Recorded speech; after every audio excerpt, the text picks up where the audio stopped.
Rutherford ने अपने experiment के परिणामों को जब ऑब्जर्व किया तो उसमें अल्फा पार्टिकल की ट्रेजेक्टरी को देख करके उन्हें एक विचार आया कि स्कैटरिंग एंगल और इम्पैक्ट पैरामीटर में एक रिलेशन ऐसा होना चाहिए जो उस एक्सपेरिमेंटल रिजल्ट्स को वेरीफाई करे। यानी कि उन्हें ऐसा अनुभव हुआ कि इम्पैक्ट पैरामीटर और स्कैटरिंग एंगल एक ऐसा संबंध रखते हैं जिसकी वजह से मेरे परिणाम इस प्रकार से आए हैं। और वो जो मैथमेटिकल जो रिलेशन है वो ठीक इस प्रकार डेवलप किया गया रदरफोर्ड द्वारा अपनी development of theory of alpha particle के अंदर। और उस फॉर्मूले का जो बेनिफिट वो ये हुआ कि वो उस एक्सपेरिमेंटल रिजल्ट्स को वेरीफाई कर पाए। आपको यहाँ पर एक डायग्राम दिख रहा होगा, उसमें अल्फा पार्टिकल की ट्रेजेक्टरी दिख रही होगी। कुछ अल्फा पार्टिकल जो है किसी विशेष एंगल पर स्कैटर्ड हो रहे हैं, कुछ वहाँ बैक हो रहे हैं, कुछ ज़्यादा एंगल पर आ रहे हैं। तो वहाँ पर दो चीज़ है। नंबर एक तो है आपका स्कैटरिंग एंगल। देखो स्कैटरिंग एंगल की डेफिनेशन मैंने क्या दी है, the angle between initial and final direction of alpha particle. यानी कि पार्टिकल की डायरेक्शन अगर इस प्रकार है और वो अपनी डायरेक्शन को अगर चेंज कर लेता है और नई डायरेक्शन पकड़ लेता है तो उन दोनों डायरेक्शन के बीच में क्या होगा, स्कैटरिंग एंगल होगा। और इम्पैक्ट पैरामीटर क्या है कि पार्टिकल अगर न्यूक्लियस से हेड टू हेड कोलिजन करता है, यानी कि इस वाली डायरेक्शन में कोलिजन करता है, इसके अलावा अगर अल्फा पार्टिकल यहाँ से गुजरता है तो इन दोनों डायरेक्शन के बीच में जो परपेंडिकुलर डिस्टेंस होती है उसे हम इम्पैक्ट पैरामीटर कहते हैं। इन दोनों के अंदर उसे संबंध निकालना था। नमस्ते दोस्तों, आज के इस लेक्चर में हम relation between impact parameter b and scattering angle theta के बीच में रिलेशन निकालेंगे, जो फॉर्मूला आगे हमारे रदरफोर्ड स्कैटरिंग क्रॉस सेक्शन निकालने में काम आएगा। यानी कि नंबर ऑफ पार्टिकल्स जो काउंटिंग है उसको डिस्क्राइब करने के लिए काम आएगा। तो हम स्टार्ट करते हैं। इस डायग्राम में आपको दो पैरामीटर मिल चुके हैं, स्कैटरिंग एंगल और इम्पैक्ट पैरामीटर बी मिल चुका है। आपको इन दोनों में संबंध निकालना है। इन दोनों में संबंध निकालने के लिए रदरफोर्ड ने कुछ एजुप्शंस ली उन्होंने, जिसमें पहली एजुप्शन जो थी वो क्या थी आपकी कि कॉलिजन इज इलास्टिक। अगर अल्फा पार्टिकल और न्यूक्लियस अगर कॉलिजन करते हैं तो वो कॉलिजन किस प्रकार का कंसिडर किया जाए, इलास्टिक। मे बी पॉसिबल और नॉट, होगा या नहीं होगा नहीं पता, उन्होंने कंसिडर किया अपने समय काल के अंदर। दूसरा कहा कि उसमें काइनेटिक एनर्जी तो चेंज होगी लेकिन मोमेंटम चेंज नहीं होगा, मोमेंटम चेंज होगा, काइनेटिक एनर्जी चेंज नहीं होगी। दूसरी एजुप्शन क्या ली उन्होंने कि scattering angle is created due to repulsive coulombic interaction. उन्होंने कहा कि अल्फा पार्टिकल अगर अपने पाथ से भटक रहा है, इसका मतलब है उन अल्फा पार्टिकल में और न्यूक्लियस में कोई रिपल्सिव इंटरेक्शन लग रहा है और वो कूलम्बिक इंटरेक्शन है। यानी कि इन दोनों के बीच किस प्रकार इंटरेक्शन है, कूलम्बिक इंटरेक्शन है। नंबर 3 उन्होंने कहा कि एटम न्यूक्लियस जो मैंने एज्यूम किया है, रदरफोर्ड ने कहा कि जो मैंने एज्यूम किया है कि एटम में जो न्यूक्लियस होता है and alpha particle is consider as a point charge, उनको दोनों को एक पॉइंट चार्ज कंसिडर किया जाए। यानी कि इनमें किसी प्रकार का कोई रैंडम डिस्ट्रीब्यूशन नहीं होना चाहिए। ऐसा उन्होंने क्यों किया, क्योंकि अगर उसे वो पॉइंट चार्ज नहीं मानेंगे, अगर पॉइंट आवेश नहीं मानेंगे अगर, तो वो कूलम्ब का जो ये वाला फॉर्मूला जो है आपका फोर्स वाला फॉर्मूला जो है वो अप्लाई नहीं कर सकते थे। तो इस फॉर्मूले को अप्लाई करने के लिए सिंपल फॉर्मूला है आपका Q1 Q2 बना इसको। इस फॉर्मूले को अप्लाई करने के लिए उन्होंने क्या किया, उन दोनों को पॉइंट चार्ज मान लिया। अब देखो इस परिघटना को आप देख रहे हैं कि अल्फा पार्टिकल आया और न्यूक्लियस के रिपल्सिव फोर्स की वजह से वो कुछ दूसरे एंगल पर चला गया। लेकिन रदरफोर्ड ने जिस प्रकार इसको कंसिडर किया होगा, या अपन एक सिंपल बेसिक एग्जांपल लेते हैं। लेट अज्यूम करो अगर कि मैं किसी पाथ से जा रहा हूँ और अचानक कोई पास में जो एक डॉग है, कुत्ता जो होता है ना, वो अगर भौंकता है, अगर साउंड करता है अगर, तो अपने को कितनी बड़ी बेचैनी होती है और अपन अचानक से अपनी पोजीशन को चेंज करने का प्रयास करते हैं। जिस मोमेंटम से, जिस वेलोसिटी से अपन आगे बढ़ रहे थे, उस वेलोसिटी में अचानक चेंज होता है। ठीक इसी प्रकार यहां पर भी कुछ ऐसी परिघटना घटित हो रही है कि अल्फा पार्टिकल एकदम शांत स्वभाव से अपनी इस डायरेक्शन में जाने का प्रयास कर रहा है, और जो न्यूक्लियस, जिसे मैंने एक डॉग माना है, कुत्ता माना है, उसके भौंकने की वजह से उसके मोमेंटम में अचानक चेंज हुआ और उसने अपना पाथ चेंज कर लिया। असल में वहाँ डॉग नहीं है, मैंने जस्ट एक एग्जाम्पल दिया आप लोगों को समझाने के लिए, और मैंने किस लिए दिया मैं इसकी वजह बताऊंगा आपको। उसने अपना पाथ चेंज कर लिया।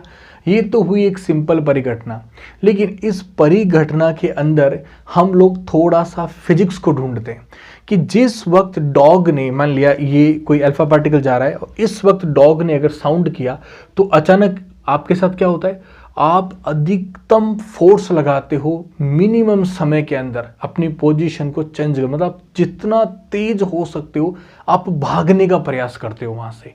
ठीक यही अल्फा पार्टिकल के साथ वहां पर हुआ, और वो क्या हुआ कि जैसे ही न्यूक्लियस ने अल्फा पार्टिकल पर फोर्स लगाया, या अल्फा या डॉग ने उस जाने वाले अल्फा पार्टिकल को भौंका, तो अल्फा पार्टिकल ने क्या किया, अधिकतम फोर्स जो है न्यूक्लियस ने जो है वो फोर्स लगाया। मतलब न्यूक्लियस एक डॉग की तरह, डॉग ने ब्लॉक किया तो वो न्यूक्लियस के ऊपर फोर्स, मतलब अल्फा पार्टिकल पे फोर्स लगा रहा है, और अल्फा पार्टिकल ने अपनी पोजीशन क्या करी, चेंज कर ली अपनी। ठीक है, अब दोनों के अंदर जो मोमेंटम में जो चेंज हुआ है ना, P1 is a initial momentum and P2 is A final momentum, दोनों के मोमेंटम में चेंज हुआ।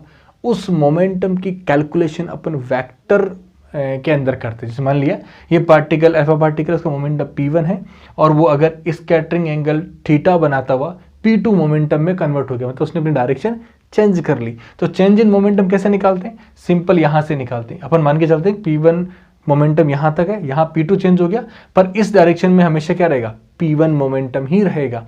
और इन दोनों को अपन क्या करते हैं, वेक्टर एडिशन में ले लेते हैं। कई बार इस डायरेक्शन में ये है, इस डायरेक्शन में ये है, इस डायरेक्शन में ये है, तो अपन इस डायरेक्शन में ऐसे जो है ऐड करते हैं और वो इसके बराबर कर देते हैं। सिमिलरली इसी प्रकार चेंज इन मोमेंटम हमेशा इस डायरेक्शन में लिखा जाता है। देखो मैंने भी यहाँ पे चेंज इन मोमेंटम, ठीक है, डेल्टा V मतलब P2 माइनस P1, है ना, जो भी ज्यादा हो, P1 माइनस P2 जो भी ज्यादा हो इसके अंदर, ठीक है, वो चेंज इन मोमेंटम। ठीक है, इस प्रकार अपन लोग फाइंड आउट करते हैं। अब देखो इस ज्योमेट्री को मैंने सॉल्व करने लिए क्या किया, आप चाहो तो इस मोमेंटम को अब यहां भी तो ले सकते हो, आप दोनों पैरेलल हैं। ठीक है, ठीक उसी प्रकार मैंने इस मोमेंटम चेंज का जो वेक्टर है मेरा, इसको मैंने जस्ट यहां पैरेलल ले लिया है। ठीक है, मैंने जस्ट यहां पैरेलल ले लिया और ये मैंने डेल्टा P ले लिया, चेंज इन मोमेंट। ठीक है, रिमेंबर रखना ये वाला और ये वाला दोनों पैरेलल है ना, पैरेलल होते हैं तो अपन ले सकते हैं। ठीक है, जैसे कई बार अपन वाई एक्सिस होती है ना, हमारी वाई एक्सिस यहाँ पर है, तो वाई एक्सिस को पैरेलल अपन यहाँ भी ले लेते, तो क्या होता है, सेम रिजल्ट फाइंड आउट होता है। अब उन्होंने कहा कि जो न्यूक्लियस ने फोर्स लगाया और जो इनके मोमेंटम में जो चेंज हुआ, उन दोनों के बीच में जो एंगल है उसे अपन फाई बोलेंगे। ये एग्जैक्टली अपन ने बोल दिया, उसको फाई एंगल बोल दिया। ये उनकी परिकल्पना है ना। तो अब आपको पता लग गया होगा कि अल्फा पार्टिकल के मोमेंटम में चेंज हुआ वो किसकी वजह से हुआ, यहां पर चेंज हुआ इम्पल्स की वजह से। मतलब न्यूक्लियस ने रिपल्सिव फोर्स के फॉर्म में क्या लगाया, इम्पल्स का यूज किया। इम्पल्स क्या होता है, maximum force in minimum time alpha particle को यहां पर महसूस हुआ। तो उसी चीज को देखो मैं यहां लिखता हूं यहां पर कि जो आपका इम्पल्स होगा, जो ठीक है इम्पल्स, वो होगा आपका F और इम्पल्स जो है वो आप I दे सकते हो, और यहां से integration F delta T। Clear हुआ आपका, F डेल्टा T हो गया इंटीग्रेशन, और टाइम का लिमिट लगेगा, मान लिया आपने माइनस इनफाइनेट से प्लस इनफाइनेट लगा दिया। अब देखिए कि मोमेंट, चेंज इन मोमेंटम इस डायरेक्शन पर है, ठीक है, और ये एंगल फाई बन रहा है आपका। तो F का डेल्टा P पर जो प्रोजेक्शन होगा वो क्या होगा, सिंपल वो होगा F कोस फाई होगा। सिंपल होता है, जैसे कि ये स्कैटरिंग एंगल है तो P का P1 पे प्रोजेक्शन क्या होगा, P2 का P1 पे प्रोजेक्शन क्या होगा, P2 कोस फाई होगा, है ना। सिमिलर इसका प्रोजेक्शन इस पर क्या होगा, F कोस फाई होगा, और दोनों एक ही डायरेक्शन में हो जाएंगे। क्लियर हुआ आपको, यानी कि मैं केवल प्रोजेक्शन ले रहा हूं। ठीक है, प्रोजेक्शन क्या ले रहा हूं, देखो मैं कि मेरा जो F cos phi delta T, यानी कि F का जो है वो प्रोजेक्शन डेल्टा P के ऊपर लिया है मैंने, और वो किसके बराबर होगा, मेरा डेल्टा P के बराबर होगा। है ना। अब देखिए मेरे को चेंज इन मोमेंटम भी मेरे को फाइंड आउट करना पड़ेगा। चेंज इन मोमेंटम के लिए सिंपल मैं जो एक अलजेब्रा यूज करूंगा जिसे आप कई बार कोसाइन रूल भी कहते हैं, है ना। कोसाइन रूल के अकॉर्डिंग मैं यहां पर लिख देता हूं, जो आपका कोसाइन रूल होगा, आपका कोसाइन, ठीक है, रूल के अकॉर्डिंग क्या होगा कि आपका डेल्टा पी जो होगा वो क्या होगा, आपका रूट आपका P1 मोमेंटम का स्क्वायर प्लस दूसरे मोमेंटम का स्क्वायर माइनस आपका 2P1 P2 और कोस आपका जो होगा वो थीटा हो जाएगा, है ना। और यहाँ पे थीटा क्या है आपका, है ना, P1 और P2 के बीच में स्कैटरिंग एंगल है आपका। अब आपने यह कंडीशन ली थी कि हमारा जो है वो इलास्टिक कोलिजन है, तो मोमेंटम चेंज तो होगा लेकिन उसका जो मैग्नीट्यूड होगा वो दोनों क्या होंगे, बराबर होंगे। और वो किसके बराबर होंगे, m और v के बराबर होंगे। तो यहां पर अगर मैं डेल्टा p को सॉल्व करता हूं, अगर मैं, तो मान के चलिए कि P1 और P2 दोनों बराबर हैं, तो मैं इस P1 और P2 को कॉमन ले लेता हूं, तो यहां से मेरे पास p आ जाता है और रूट में आपका क्या होगा, यहां पर देखिए, यहां पर P1 P2 कॉमन आएगा, क्या 2 बच जाएगा, 2 यहां से बाहर आ जाएगा, 2 है ना, 1 माइनस कोस आपका जो होगा वो थीटा आपका बच जाएगा यहां पर। अब यहां पर देखो एक मैं ट्रिग्नोमेट्रिक रूल लगाता हूं। कौन सा रूल लगा रहा हूं, आपने एक वो पढ़ रखा होगा अपनी ये वाला चीज, है ना, कि कोस आपका theta equal to 1 minus 2 sine square theta by 2। ये आइडेंटिटी जो है मैं यहां पर पुट कर रहा हूं। इस आइडेंटिटी को जब मैं पुट करता हूं तो 1 माइनस कोस थीटा की जगह ये आपका -1 हो जाएगा, ये आपका प्लस हो जाएगा, और यहां पर क्या हो जाएगा आपका, ये हो जाएगा डेल्टा पी बराबर आपका मोमेंटम पी रूट आपका 2, और यहां पर क्या होगा मल्टीप्लाई 2 और आपका साइन स्क्वायर थीटा बाई 2। और इसको आप चाहो तो आप लिख सकते हो, P को आपने क्या किया, M और V लिख दिया, और ये 2 बाहर आ जाएगा, तो 2mv और आपका साइन थीटा बाई 2।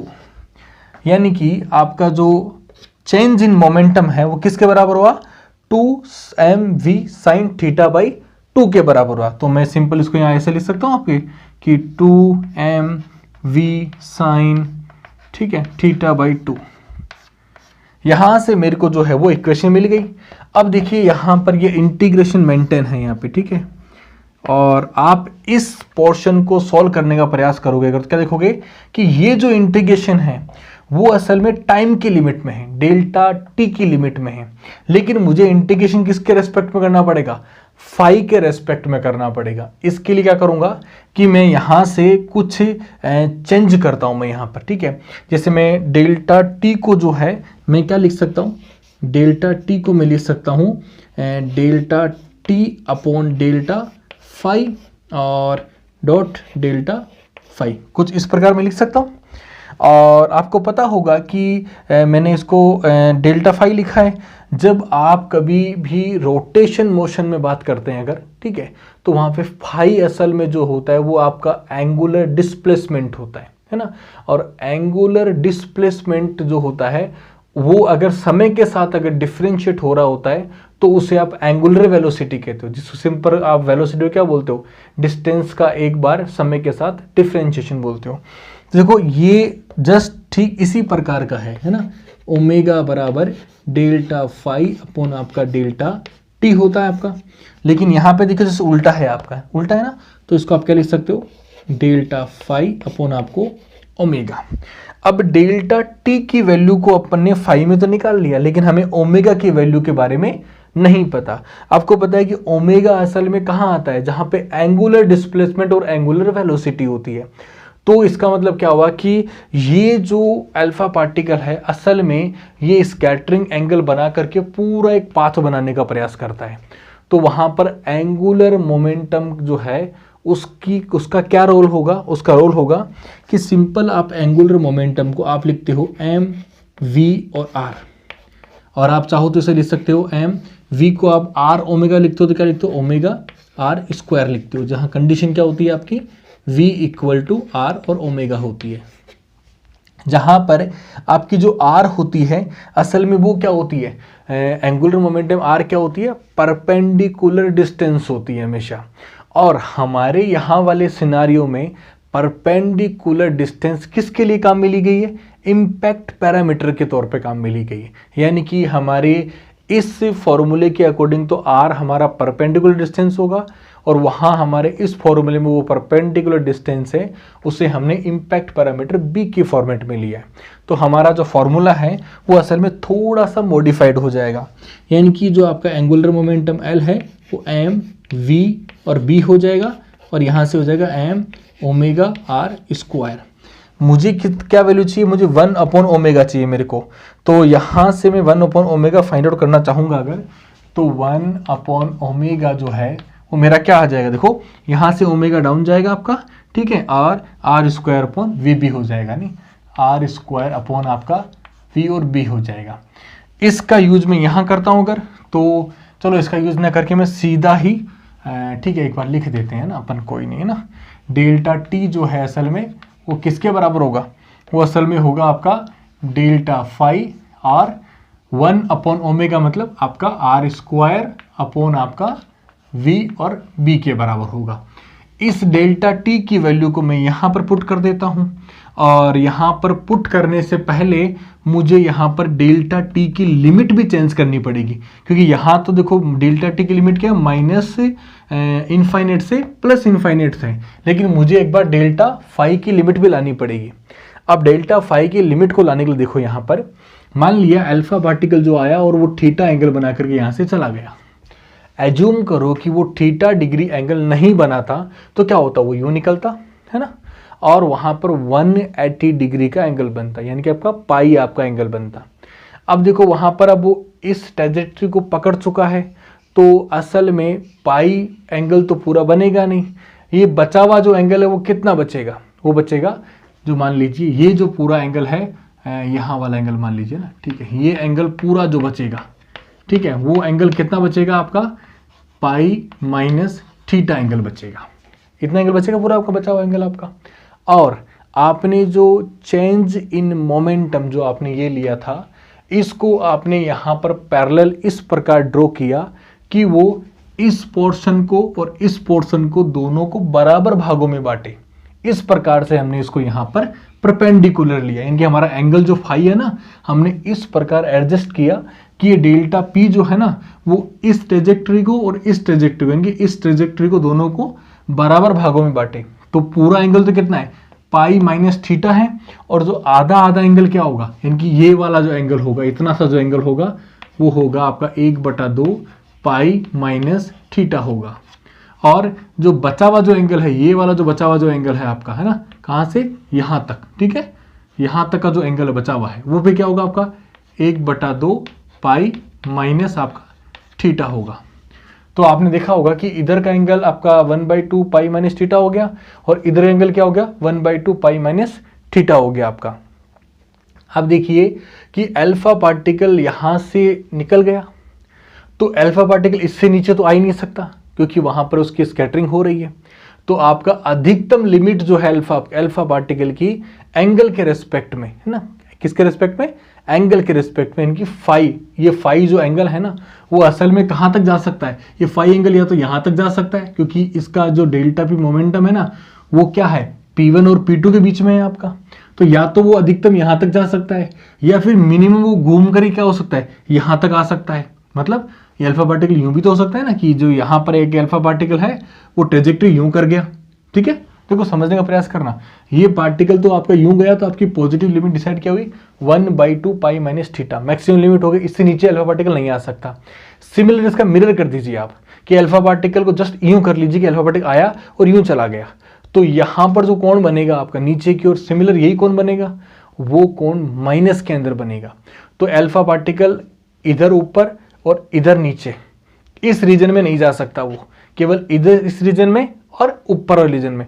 ऊपर के रीजन में इसकी मैक्सिमम लिमिट क्या हुई आपकी यहां तक हुई और नीचे वाले रीजन में क्या होगी मैक्सिमम लिमिट इसकी यहां होगी, अगर वो ट्रेजेक्टरी बनाते तो अपन, तो इसकी लिमिट होगी आपकी जो होगी मैं लिख देता हूं माइनस आपका पाई माइनस थीटा बाई 2 से आपकी होगी आपकी पाई माइनस थीटा बाई 2 तक।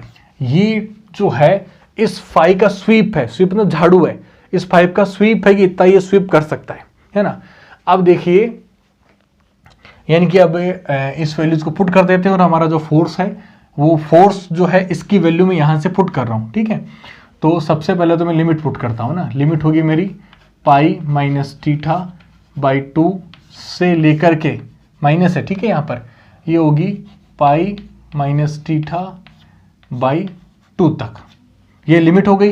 एफ की वैल्यू में यहां से पुट करता हूं 2 के जेड ई स्क्वायर अपॉन आपका आर स्क्वायर, और कोस फाई साथ में है, डेल्टा टी की वैल्यू को मैं यहां से पुट कर रहा हूं, है ना, R square upon V B आपका, और कोस फाई डेल्टा फाई, और मोमेंटम की वैल्यू यहां से पुट कर रहा हूं मैं आपको 2 mv साइन थीटा बाई 2। ये पूरा मेरा फॉर्मूला डिजाइन हो चुका है। अब देखो जो भी चीज़ कांस्टेंट है वो इंटीग्रेशन से बाहर आ जाएगी। तो नेक्स्ट हम देखो, ये 2 से यहाँ 2 कैंसिल हो जाएगा, यहाँ पर जो लिमिट बाहर आएगी वो क्या आएगी, K Z E square, R square से आर से कैंसिल हो जाएगा, वी अपॉन बी बाहर आ जाएगा आपका, वी अपॉन बी बाहर आ जाएगा आपका, और इंटीग्रेशन जो लगेगा वो pi minus theta by 2 minus से पाई माइनस थीटा बाई 2 तक लगेगा, और वो लगेगा केवल किसके ऊपर, कोस आपका फाई डेल्टा फाई पे लगेगा। और यहाँ से देखो क्या होगा आपका, ये 2 कैंसिल हो गया आपका, एम वी और आपका साइन थीटा बाई 2। अब देखो बारी आती है इसके इंटीग्रेशन की, है ना। तो मैं एक स्मॉल फॉर्मेट में कर रहा हूँ, ज़्यादा बड़ा नहीं लिखूंगा। कोस का जो इंटीग्रेशन होगा वो क्या होगा, साइन फाई होगा आपका। तो देखो इधर मैं सीधा लिख रहा हूँ डायरेक्ट आपको, साइन फाई, ठीक है। और अभी लिमिट पुट करूंगा 1 बाई 1, मैं डायरेक्ट लिमिट पुट कर रहा हूँ। तो फर्स्ट लिमिट जो पुट करूंगा वो क्या करूंगा आपका, pi by 2 minus theta by 2, और जब सेकंड होगा तो क्या होगा, माइनस बाहर रहेगा और इसका इंटीग्रेशन साइन होगा, उसके अंदर ये माइनस लिमिट पुट करूंगा तो साइन के अंदर अगर माइनस होता तो वो क्या होता है, बाहर आ जाता है, तो ये प्लस हो जाएगा और आपका हो जाएगा आपका साइन, और यहाँ से हो जाएगा pi by 2 minus theta by 2। अब देखो इधर की पाई बाई 2 को आप 90 बोल सकते हो, तो साइन 90 माइनस थीटा बाई 2 किसके बराबर होगा, ये बराबर होगा आपके कोस थीटा बाई 2 के बराबर होगा, और ये भी क्या होगा आपका प्लस आपका कोस थीटा बाई 2 के बराबर होगा। इन दोनों को ऐड करके आपको कितना रिजल्ट मिलेगा, आपको 2 कोस थीटा बाई 2, यानी कि इस पूरे इंटीग्रेशन का परिणाम क्या आएगा आपका, ये आएगा आपका। इसको यहां पुट कर देंगे अपन, तो ये क्या होगा देखो यहां से कि जेड ई स्क्वायर अपॉन आपका v और b होगा आपका, और यहां से क्या होगा मल्टीप्लाई 2 कोस थीटा बाई 2 होगा, और इक्विवेलेंट क्या होगा आपका एम वी और आपका साइन थीटा बाई 2 होगा।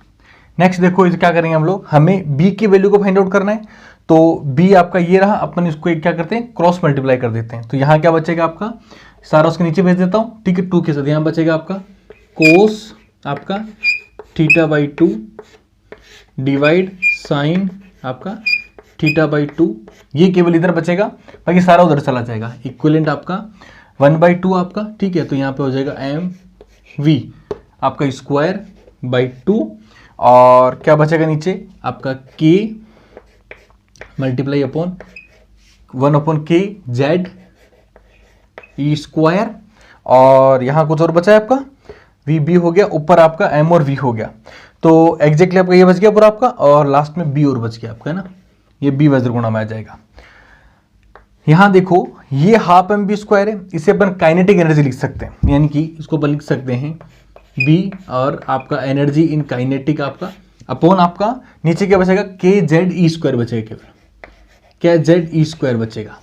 और b की वैल्यू को फाइंड आउट करूंगा तो इन दोनों से कैसे फाइंड आउट करूंगा, आपका b बराबर आपका क्या होगा, b इक्विवेलेंट आपका होगा वो ये कोट हो जाएगा आपका, तो ये के जेड ई स्क्वायर और अपॉन आपका काइनेटिक एनर्जी जो है आपका के ई, और यहां से हो जाएगा आपका कोट थीटा बाई 2। ये देखो फॉर्मूला हमारा आइडेंटिकल है इसके, ठीक है।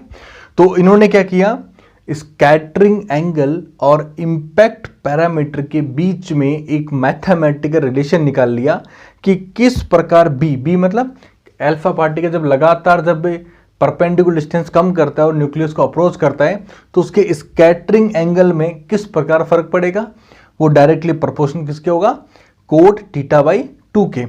इस मैथमेटिकल रिलेशन की हेल्प से रदरफोर्ड ने अपना स्कैटरिंग क्रॉस सेक्शन जो है वो फाइंड आउट किया था, जिसको हम हमारे आने वाले लेक्चर्स के अंदर फाइंड आउट करेंगे।